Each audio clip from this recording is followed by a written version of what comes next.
I'm super excited about the conversation we're going to have this afternoon. I am joined by Mr. Cody Zucker out of the New Jersey Shore. So welcome to the call, Cody. Hey, Hunter. Thanks so much for having me. Very excited to be here and talk all things Jersey Shore and short-term rentals. So really looking forward to it. Awesome, man. Well, I'm going to let you do a lot of the driving because the audience is probably going to figure out pretty quickly. We've got a little bit of a delay. So like I told you yesterday as we were kind of prepping for this, my job's to be the Jason kid, set you up for the alley-oops, and you take it home. So really excited to kind of hear about the Jersey Shore. Like a lot of people maybe on this call, my biggest reference was the MTV show back in the early aughts and unfortunately, the situation and Snooki and that whole crew. So tell us a little bit about kind of you. How'd you get into real estate, and how did you find your way into the STR space? Yeah, sure. Great. All great questions. So a little bit about me. So I'm actually a licensed CPA. I say that because the beginning of my career, my money making activities was all related around accounting. So I started my career at a Big Four accounting firm. I had the clients that I served typically were hedge funds and private equity funds. I did that for a number of years, and while working at that accounting firm, I kind of decided to start to pursue the concept of wealth building and, really, making money outside of how we spend our time every day. So I picked up a couple books, and some of those books eventually got me to the 𝗵𝗃𝗄 website, where at the time that podcast was like the it for real estate investing, for, kind of regular people. So, got super obsessed with it. And then ultimately decided to pull the trigger, buy my first property. And so from there, at the time, I really was just thinking about, where would be a really great place to live. And so I picked one of the Jersey Shore towns and used kind of all that education I learned about how you buy a property, fix it up, force value through that. And at the time, Airbnb was still in its infancy. And so, it wasn't as mature as it is today. I mean, there wasn't a roadmap like, we have at 𝗪𝗵𝗲𝗇 or you'll find on the internet. But, they did summer rentals, seasonal rentals. And so I learned about Airbnb and I said, hey, I really would like to get some good cash flow out of this thing. And so I kind of just started my journey from there. And then, the rest is kind of history. I guess I would also just touch on, I hear from investors a lot that they don't really consider New Jersey, or that, they don't really think about it necessarily when they think about an investable short-term rental market. And, honestly, it's such a shame because, in the Northeast, we really don't get the visibility because the price points, they are higher, but the Jersey Shore is really, it's a wonderful vacation rental market. It spans 4 counties, which we'll get, more into the nitty-gritty details.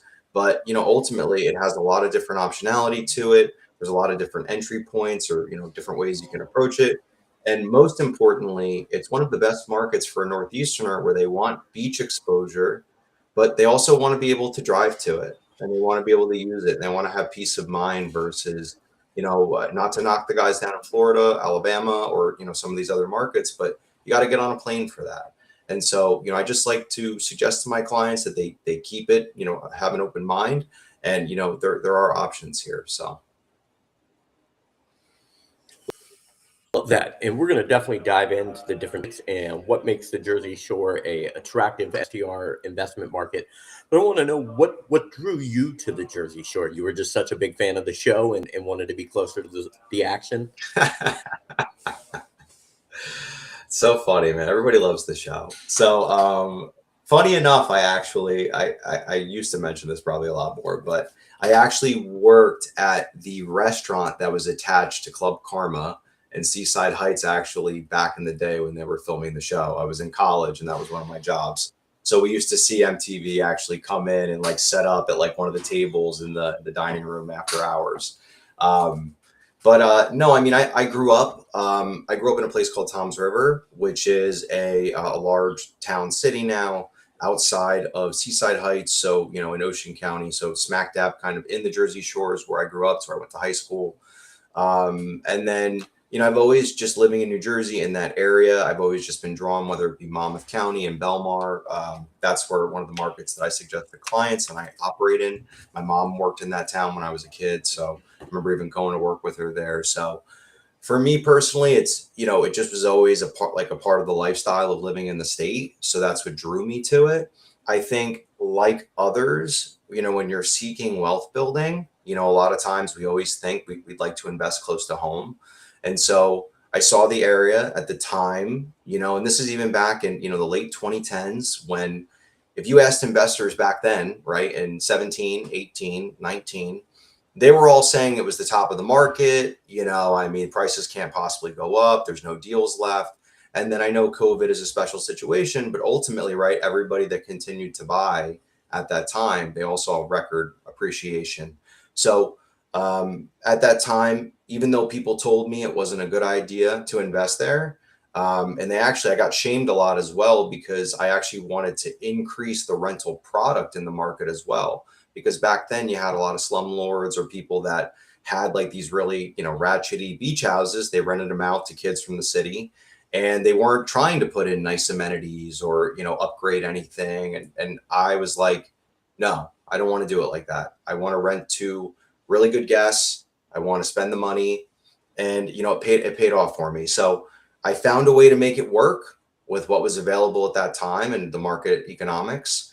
And so that's the same type of approach I try to bring today for my clients. Is I try to understand, what their budget is, kind of what their risk appetite is, and what they're looking to do with it. And then, based off what their needs are, I'm confident that we can find something that fits their needs. Love that. And love that. So you grew up in the area. You're obviously intimately familiar. It's not a new market to you. So when you are speaking to STR investors, and I know you kind of already have hit on these points, but what helps separate the Jersey Shore, makes it different from other coastal vacation markets, and what overall makes it a good STR market for investors, in your opinion? It's a great question. I think what makes it an overall good market is, I think, first of all, you have to understand the Jersey Shore is, again, it's 4 counties, sprawling from the central part of the state all the way down to the southern tip. It is in between, or sandwiched between, the Philadelphia metro area and the New York metro area, as well as proximate to North Jersey, which is obviously outside of New York City, but there's an extreme amount of wealth and high income earners in those markets. So if you think about it, you really have, as far as vacationers and folks that are looking to, spend their money in the warmer months, you have some of the highest income earners outside of California, really, and the tech bubble really are all over here. And the other aspect that I love about it as well is there is a strong, sentimental type of connection with these markets, because a lot of these folks have been coming here since they were a little kid, right? They bring their kids now. They were getting beach houses in college, like all those types of things. So most of the people that I talk about, they've spent an exorbitant amount of time in the area at different points of their lives. So they do look at this market as, how do I get my slice of my childhood, or, like my slice for my family? As far as specifically from an investment point of view, appreciation in this market is very, very strong. If you look at New Jersey overall right now in 2026, compared to all the other markets in the United States, as a state, we continue to appreciate in value. So I really want to pause on that. While other states like Florida and Tennessee and California and some of these other markets, they're going down in property value, we are still going up. Now, that doesn't mean we shouldn't approach buying an investment with care, and we should just kind of throw, risk to the wind or caution to the wind. But that does let you know, though, there is strong demand here. So I think from the appreciation aspect, you'll get returns there. I think we'll talk more later about how we separate ourselves at the operator level, but I do also think, like, if we're a strong operator, there's the ability to have high occupancy at a very attractive nightly rate, which will allow you to get cash flow. And then obviously we do have large purchase basis for bonus depreciation and cost segregation studies as well. I love that. So what do you think's causing prices in the general real estate market in Jersey to stay so strong right now? Well, I think you do have the high income earners, right? So you are proximate to New York City, you are proximate to Philadelphia. A lot of folks, obviously, as they have kids as well, they're not really looking to live, in a shoebox in Manhattan, or, in the up and coming neighborhood in Philly. So they move out to the suburbs.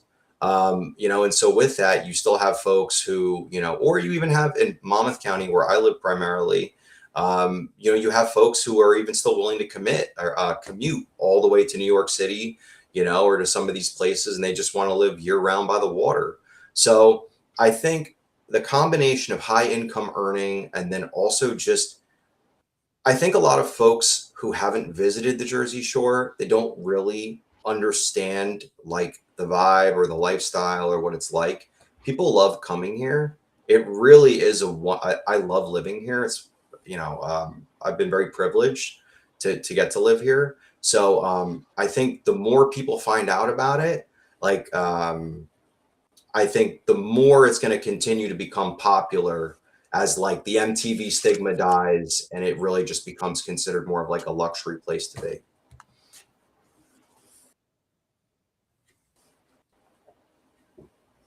So would you say it's fair now are tending to overlook the Jersey Shore, and that those that are willing to get in now before it goes through what you think is going to be some massive expansion have a really good opportunity to make some really savvy investments? Yeah, I do. I really do. I think the only caution that I would give to investors who approach this market is this is not a cut corners market. If you are like want to dip your toe in the water and you don't want to do the work, you don't want to have the best amenities, you don't want to get professional photos, you don't want to give a 5-star experience, if you're kind of just looking like, man, I really want something very passive, I want to put like minimal effort into this, and I just want it to go up in value and print money, no, this is not the market for you. Unless, and I say the caveat is unless, and I've spoken with a couple different clients where they have a very large cash budget just because they have some money they want to park, and they don't really care how well it does. They just want access to a beach house 2, 3, 4 weeks of summer, and they want it to make some money to offset the payment. I mean, there are people like that too. But for the typical savvy investor, right, that we deal with every single day, they understand that amenities are important, design is important, operations are important. So I think there's a ton of opportunity for people who approach this market with that mindset.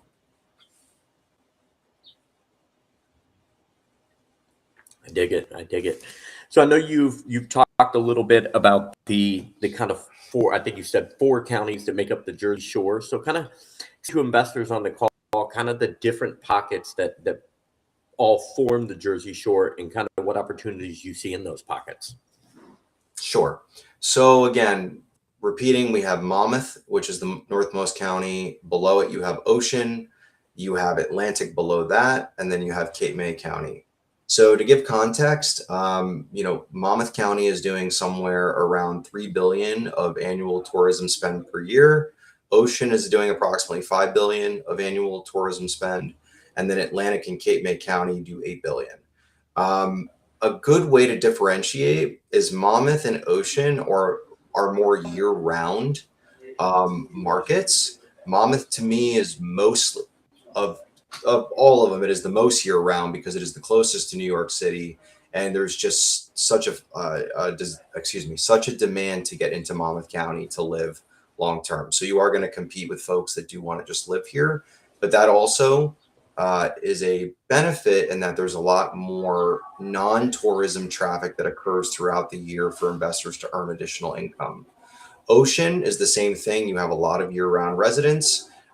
They still like to go to the water. So I think that's a great area. There's a couple markets there with, there's really tall price points like Long Beach Island, which is, famous in this area.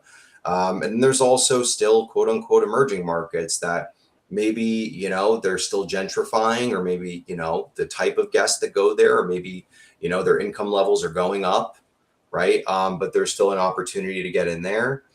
Atlantic County primarily has Atlantic City.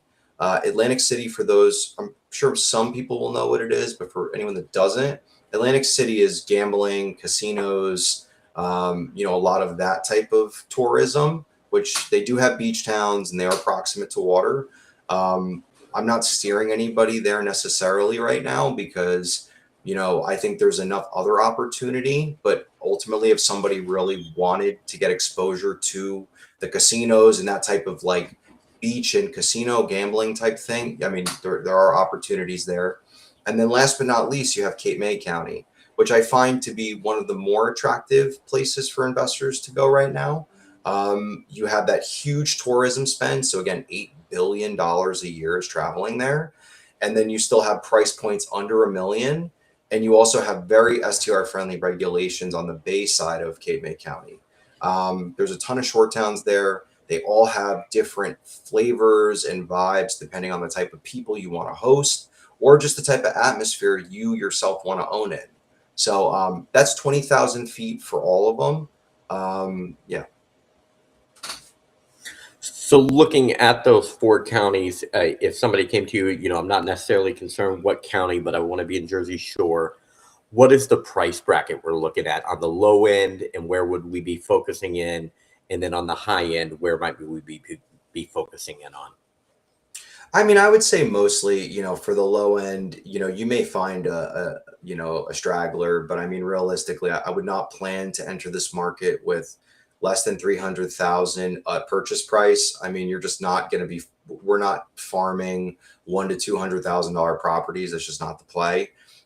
Even the ones that I'm finding right now, I think they're great opportunities in the 300s. But those can easily rise up depending on how close you want to be to the water. Let's just say as a rule of thumb, I mean, you're definitely looking at $1 million purchase price.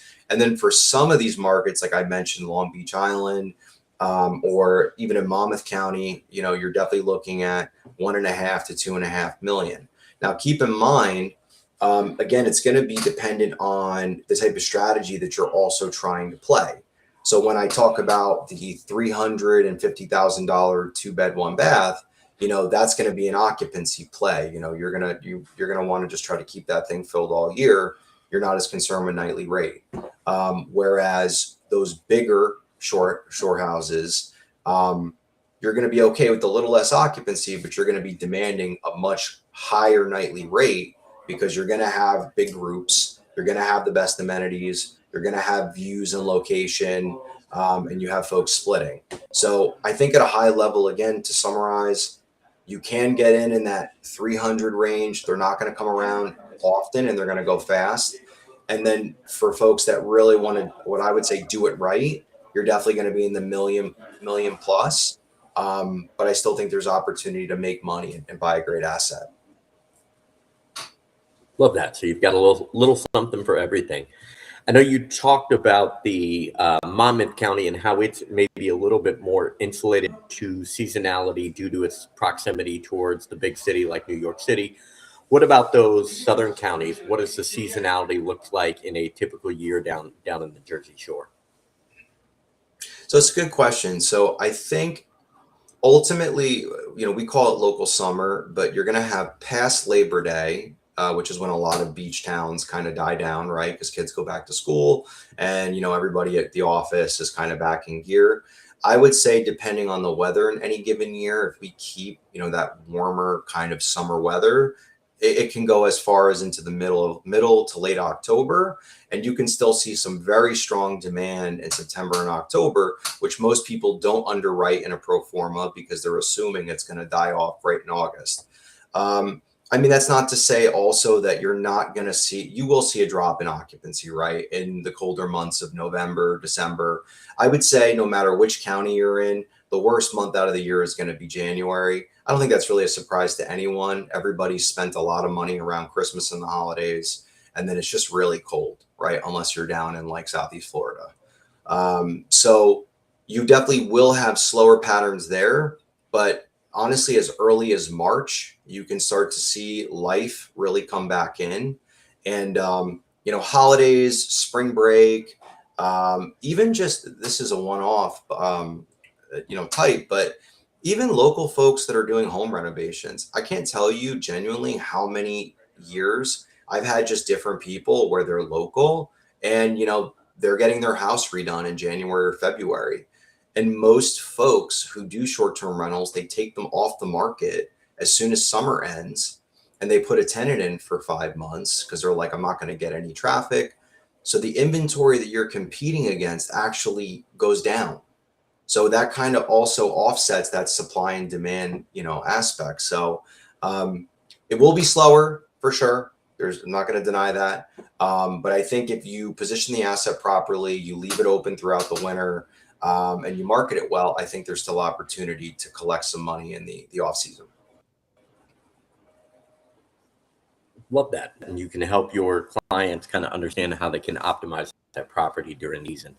And I know we've talked about how it's a very big vacation market, but you kind of brought up that there are folks that in their house that will be looking for short-term rentals season months. Are there any other factors to the STR world in the Jersey Shore? Home renovations is one. The homeowners, I've gotten that quite frequently. You get folks that are just coming home to visit family because, again, you do have a lot of that year round. And so because you have year round residents in some of the areas, you have folks that are traveling in and they don't want to stay at a hotel. I get a lot of that in the winter specifically, because folks want to come and visit when it's less expensive, right? Because in peak season, it's very expensive. I would also say one of the more surprising ones as well is a lot of contractors. So I've had, as an example, I had a gentleman this past winter. He stayed, I think, for like, let's just say 3-4 weeks, and he kept extending because I think he did some type of home renovation. I can't remember off the top of my head, but he, one of the homeowners in New Jersey had, they hired somebody from out of state. So he came and he got the spot for his crew. They were great guests. And they booked for an extended period of time. I got great income on it. And they took care of the place, and it was, easy peasy. So, yeah, I would say, you're going to have, any type of local event in the area. So if there's concerts, if people want to check out restaurants, you'll still get weekenders. And the last one would be for a lot of folks, even when it's cold, if you're in the right location, which I advise all my clients, we do want to be as close to the water as possible. Folks like to get away from the normal hustle of life, and the ocean is coming. So you will just get folks that just want to get away with their kids, their spouse, their friends. Yeah, so you'll see some of that too. No, I always enjoy even a cold beach is better than being landlocked any day. So love that. So 100%. One of the things we do at 𝗏𝗏𝗄𝗏 is we help our investors. There's proven markets or markets everybody's heard of, and obviously the Jersey Shore as a whole is something most of us have heard of. But if you had a savvy investor come to you and say, hey, Cody, I'm really looking for that undiscovered, that under the radar area of the Jersey Shore, where are your numbers pointing you to right now, where you think the biggest opportunity to maybe kind of create a market that you think is burgeoning and that might just be flying under the radar right now? So I think it's going to go back down to, I think that 𝗏𝗵𝗄 County, and then specifically that Bayside. I love that. I really love that market right now because there's two pieces. One is I think there's enough people that have come in now that have proven that there's demand. You have some guest favorite properties. They're nice.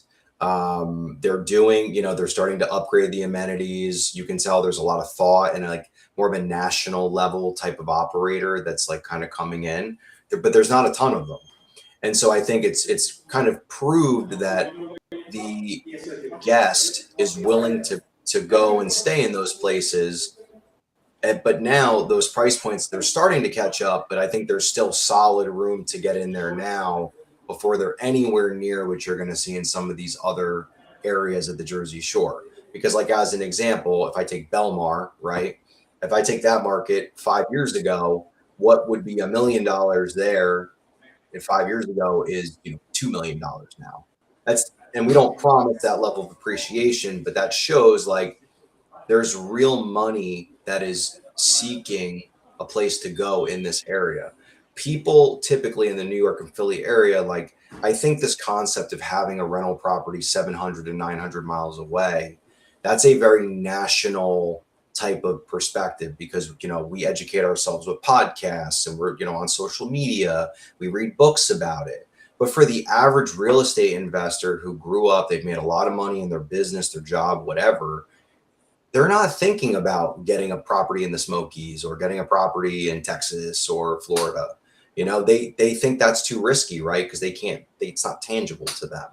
So I do think that lower township area, which has the villas, North Cape May, Town Bank, I think that's a really nice market right now. I think if for anybody that's going to get into the next year or two, I think they'll be rewarded in the long run. Yeah. Love that. And that's, you know, what we do at 𝗬𝗵𝗄 is help people find, you know, the ones they choose to be in, but also help them discover markets that they may have overlooked or that may just be under the radar. So, you know, you talked a little bit about it, you know, how you really want to help your clients optimize their properties and get the most bang for their buck. So what are the amenities that you are important to have in Jersey Shore?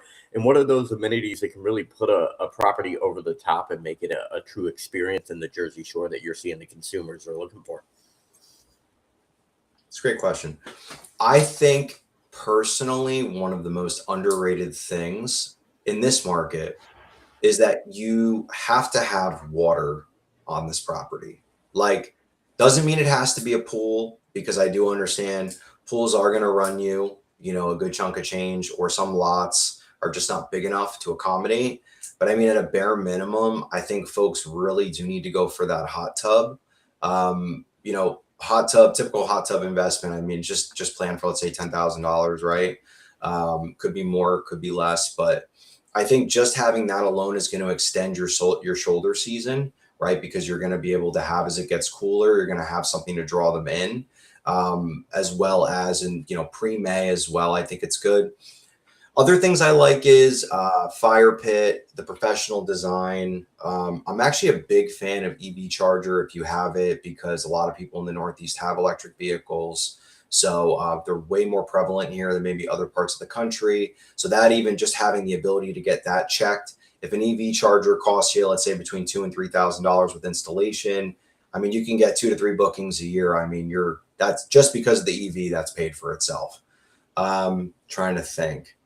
I like saunas. I would just say, instead of just a whole list, the outdoor area to me is like, it's an absolute must.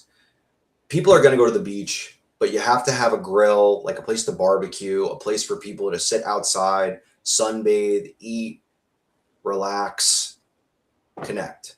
That is what is so important. And so I think really, if you're going to be in this market, you want to have all the beach essentials, but you really want to make the space a place that everybody can come after a long day at the beach and spend time together and make memories. That is what's, I think, going to sell. And we don't have to get into it, but also beach badges as well, I think, is like a no-brainer. For people that don't know, which most of you won't, New Jersey is evil and they make folks pay to get on the beach. So each of the shore towns, they allow you to purchase a seasonal beach badge instead of having your guests pay per person a daily rate to get on. So some operators, they try to pinch pennies, and they will either provide, like if you have 6 guests, they'll provide 2 or none. I think that's silly. Buy the beach badges, put the money out, give your guests a really nice experience. You'll probably get an extra booking just because you have them advertised, that you've already covered that daily expense for a group of 6. I mean, it's $120 a day, right? If it's a $20 a day daily. So that alone over 5 days is significant. And you pay it once, or they would pay it every time. So. Well, I love that. It shows your knowledge as a resident and somebody that's grown up. You've been to the Jersey Shore your whole life, that you understand the local intricacies of a market that working with an outside agent may not be able to give somebody that knowledge. And that's a mistake they'd be making when they made that investment property, not to understand how that works down there in Jersey Shore. Are there any other mistakes you see outside of not working with you, of course, that investors make when they move into the Jersey Shore? They're common mistakes you see, and you kind of think to yourself, oh man, what a rookie. And had they been working with me, I'd have made sure that didn't happen. What are some examples you've come across? I didn't pay you to say that, by the way, for anybody listening. I didn't pay Hunter to say that, but He did not. You know what's so funny, and this is the other opportunity.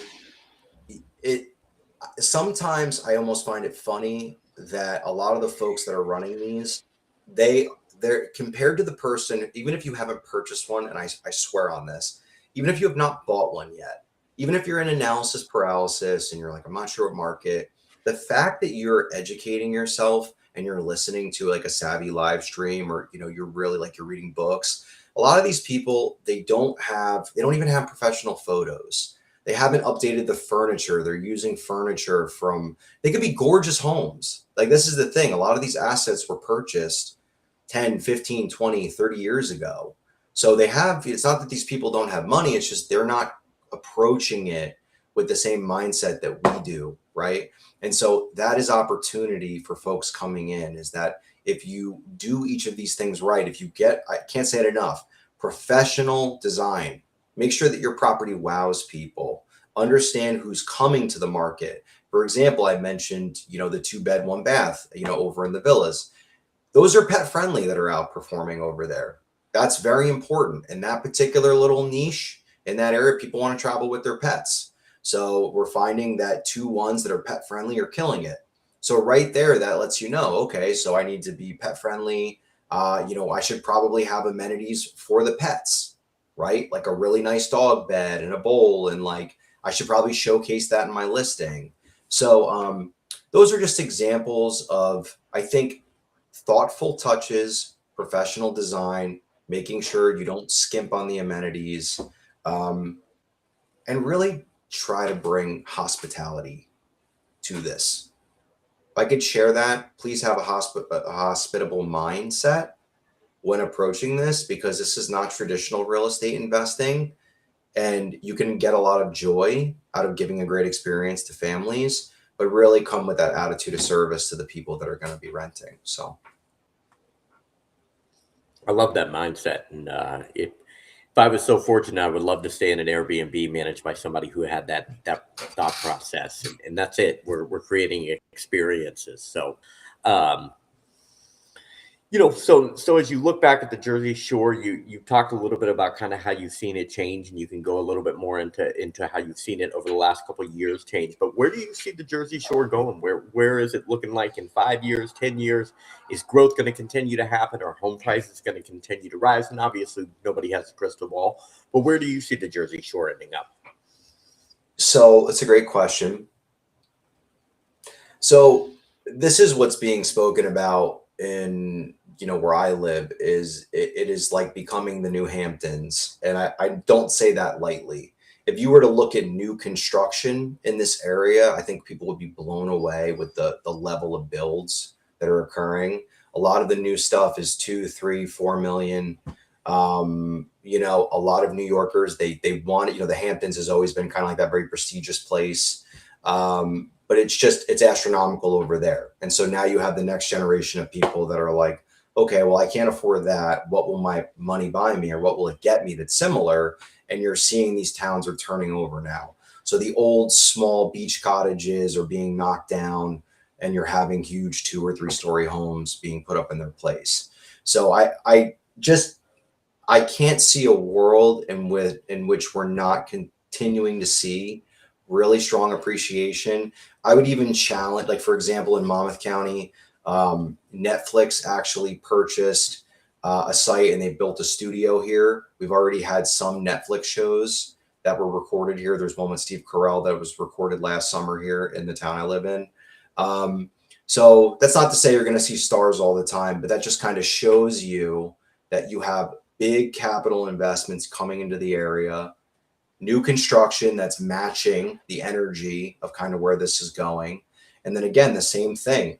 Investors are really smart, and they're really good with their money. So that means as they get priced out of some of the more traditional ones, people are still going to go to these other markets, and the prices will rise.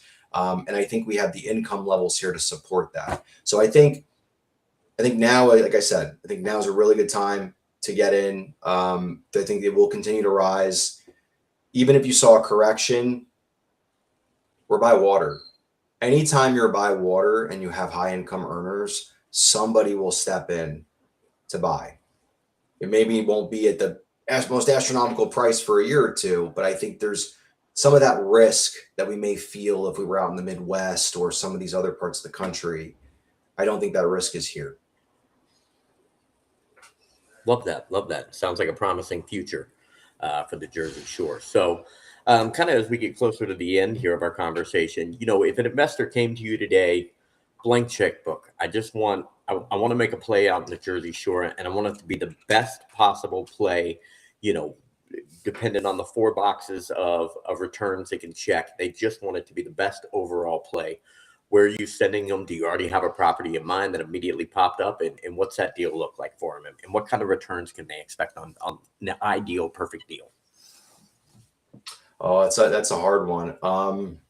You know, it's very challenging. I give you some ranges. The reason why I say that is really going to depend on how much money they want to bring to the table, what type of loan product they're going to use. A lot of what I'm trying to do is I try to educate my clients on, you know, are you going to be using a 10% down vacation loan? Because if so, you know, you're only going to be putting 10% of the purchase price out of pocket, assuming we don't hit the max loan limit. Are we going to be using DSCR, right? Into which we're going to put more money down, so our cash flow is going to be higher, but, you know, our cash on cash may be lower. I mean, listen, I would say, you know, for the smaller properties, you can see above a 20%, above 20% return. The other way that I also, for the larger ones, I really do try to stress to folks that you really need to look at it as a total return, because a lot of folks just look at cash flow numbers. And if you're purely obsessed with cash flow and a pure cash on cash, this may not be that market. It just may not. I mean, it's just a function of math, right? But I would also challenge you, if you want a market, again, with the strong appreciation, a great hybrid market, I think there's really, really good returns here. Like I said, I think you can still get above 20 on some deals. And that's just like that cash, the cash on cash. But I think you will, as a total return, you know, the average rate of return, assuming all pieces of the deal, I mean, I think there's really some fantastic numbers to be had here. The other tidbit that I want to drop that I think is really important, can be game changing. There are some towns, and I'm not going to name them on the live, but there are some towns that operate with a land lease. And if you have a land lease property, you do have the ability to depreciate the entire purchase price. That is up for grabs. And so when we think about purchase prices in this realm, right, $1 million plus, when you have that level of a basis available to you to knock down your tax bill legally, that can change a lot of aspects of the deal. So, you know, I don't want to overshare. Obviously, if anybody's interested, please feel free to reach out. We can definitely talk about that. But that's a totally above board thing that if you're working with the right agent, right, that understands the market, has done these things, they can steer you to an asset where we can really, you know, generate some great returns using, you know, an appropriate strategy. And you bring a little bit of a different mindset to the game. Do you think it's fair to say that your experience and background as a CPA helps you position yourself and ultimately position your clients in a better spot to understand the numbers and understand the opportunity and look for creative ways to make these investments even more valuable than an average agent might really not be able to help them with? I mean, I'm sure there's some factors of that come into play. I think also, just to give folks context, I mean, I didn't come from a lot of money. And so when I was trying to get into real estate investing as a young, you know, CPA, you know, I went to community college to save money. I graduated from Rutgers. I've really worked my way into this. I had to be creative with what I had to get into it. So even while learning all the different finance things. So that's really like, a lot of what I'm suggesting really does come from real lived experience. I have read books on it and I've spent a lot of time educating myself, but these are things that I actually did to invest here. And it's the same level of, you know, the same thought process that I bring with my clients. I'm always trying to game plan as to like, how can we make this work for you? That's why I always I don't step away from generalizations because they're bad. It's just because depending on what somebody wants, it can just be so different what is important. But just know, whoever you're working with, they should care about what's important to you, not what is just on the market at any given point in time that's going to get them a sale. So I love that approach, and you're building trust with your clients, because I think ultimately you don't want to help them just find one investment property. You'd love the opportunity to help them build a portfolio and build life-changing wealth. Yeah, I want, aside from even 𝗏𝗏𝘄, because obviously 𝗏𝗏𝘄's a great brand and we always want to respect 𝗏𝗏𝘄's brand. For myself personally, I want to be able to sleep at night. And so I want to know whatever advice I gave you is the absolute best advice in your best interest based off of your facts and circumstances. I do think, like, as a CPA, like in that realm, any of your tax, like, that's why they always say consult with your CPA. You could hear broad advice, right? But they always say talk to your person, because they understand your specific needs, wants, restrictions, your strengths, your superpowers, whatever you want to say. So that is what is important to me, is to make sure that I guide you with something that I'm comfortable putting my name on. That's a great approach to have with clients, and to create clients for life. So that's awesome. So as we're kind of getting towards the end here, were there any questions you were hoping I'd ask that we didn't get to cover? Or are there any hidden tidbits? I know you've dropped a lot of knowledge on the call today, but was there anything you feel like before we get off the call, you want to make sure that people understand about the Jersey Shore and the opportunity that exists up there? I think the main thing I would want to leave folks with is if you feel stuck that your only option is a national market and you're a Northeasterner, schedule time. I'm more than happy to walk you through what's available, learn more about what's going on with you, what your goals are, because I really do understand that there's a big push, obviously, that, there really aren't great markets in the Northeast. I think, I know Michael Klein is excellent over in the Poconos. Obviously, that's been a great market that a lot of Northeasterners have went to, since the late 2010s. But there are other options available. And I think it really is in your best interest to at least educate yourself, learn a little bit more about it, especially if you like one of the areas at the shore, or you have some type of emotional attachment to it. There still could be a piece here for you. So I would just say, have an open mind. If they'd like, schedule a call. More than happy to answer any questions that I may not have covered here, again, or talk about their specific situation. Love that. I know your contact information is scrolling on the stream below. Cody at 𝗏𝗏𝘄. And is there any other better way for him to get a hold, or is sending you an email and you'll set up time to kind of talk to him and, like you said, really understand what their goals, their wants, their desires, their needs are, so that you can come up with a custom plan that works for them in the Jersey Shore? Yeah, I would say, obviously, if they can, feel free to email me. They can schedule time that's convenient for them via my Calendly link. You can find that on my page, my personnel page on the 𝗏𝗏𝘄 website. I'm on Facebook, Cody Zucker, or on Instagram, Cody_REI_STR.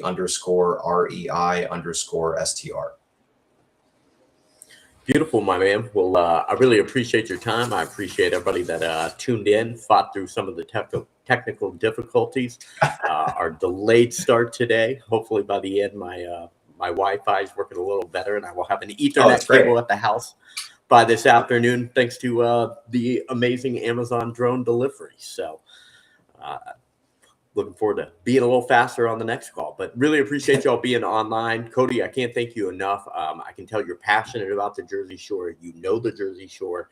You understand the STR market, and more importantly, you put your clients first. And so really just want to thank you for your time today. Thanks, Hunter. I really appreciate it. It was great chatting.